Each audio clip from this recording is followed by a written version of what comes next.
مجھے وہ دن یاد ہے جس وقت پورا پاکستان دیکھ رہا تھا نہتی مائیں نہتی بہنیں. امید سحر کی بات، امید سحر کی بات، امید سحر کی بات،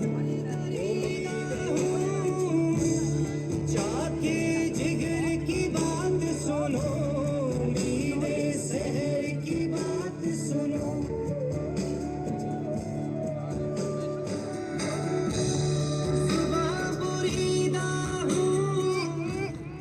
دو دہائیوں سے زیادہ کی ہزارہ نسل کشی اور اس کے جواب میں ایک بھی ایسا کوئی واقعہ نہیں ہوا جس میں ہم سمجھے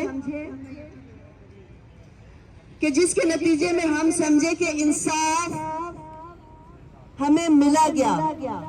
آج تک کسی بھی واقعے کے اگینسٹ کل عدم تنظیموں کا ذمہ داری قبول کرنے کے باوجود آج تک کسی کو قانون کے عدالت کے کٹہرے میں نہیں کھڑا گیا، اس کو کسی کو بھی گرفتار نہیں کیا گیا، بلکہ کچھ ایسے بھی دہشت گرد ہیں جو ہمیں پتہ ہے جن کو گرفتار تو کیا گیا، لیکن کن کن طریقوں سے ان کو جیل سے ان کو بھگایا گیا خود سے. اب اگر میں کہوں کہ ہمارے محافظ ہمارا خیال نہیں رکھ سکے، پاکستان کا جو آئین ہے وہ بلا کسی تخصیص و تفریق کے پاکستان کے ہر شہری کی عزت، جان اور مال کی حفاظت کے ذمہ دار ہے. کیا ہزارہ کمیونٹی پاکستانی نہیں ہے؟ کیا ہزارہ کمیونٹی انسان نہیں ہے؟ کیا ہزارہ کمیونٹی کا خون اتنا سستا تھا کہ کوئٹہ کی ہر گلی کو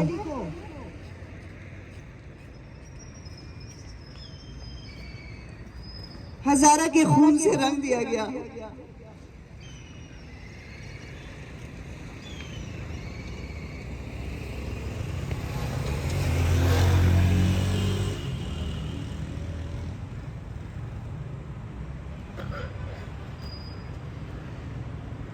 آپ جا کر قبرستان دیکھ لیں ایک دفعہ رمدار روڈ پہ اور ہزارہ ٹاؤن میں.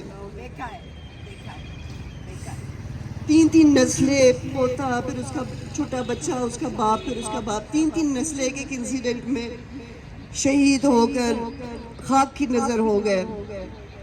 اور ہمارے جتنے بھی حکمران تھے 25 سالوں کے درمیان وہ جا کر پروٹیسٹوں میں اپنی تصویریں کھنچوا کے واپس آتے رہے اور کوئی بھی ایکشن آج تک نہیں ہوا.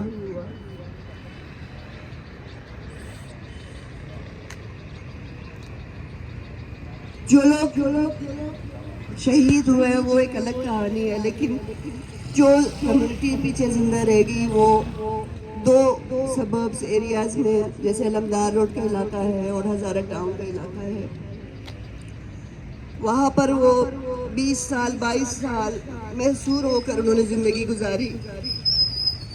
اگر کبھی بزنس کے لیے لوگ نہیں جا سکتے تھے، کہ جو غریب سبزی والے ہیں ان پہ کتنی دفعہ حملہ کیا گیا. سریاب روڈ پہ سبزی والوں کو ہمیشہ نشانہ بنایا گیا جب وہ منڈی سے جا کر اپنے روزمرہ زندگی گزارنے کے لیے جو ریڑیاں لگاتے ہیں ان کو کتنی دفعہ مارا گیا. مچھ کا انسیڈنٹ آپ کے سامنے ہے کہ جس میں 11 کانکنوں کو بیہیڈڈ کیا گیا، ان کے الٹے سائڈ سے، گردن کے الٹے سائڈ سے چھریاں پھیر کر ان کو مارے گئے. یہاں آ جانے کا مقصد یہی ہے کہ ہم سب کو یہ باور کروائے کہ ہمارا خون اتنا سستا نہیں تھا.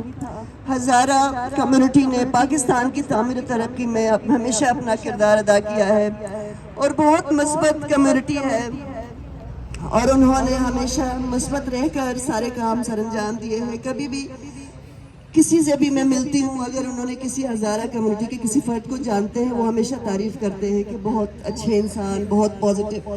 تو یہ سارے لوگ ایسے ہی ہیں. ان کی ہماری کمیونٹی کی توجہ تعلیم پہ ہے، مثبت سرگرمیوں پہ ہے. ہماری بچیاں گیمز میں ہیں. آپ آرمی میں دیکھیں، نامی گرامی ہمارے آرمی آفیشلز گزرے ہیں.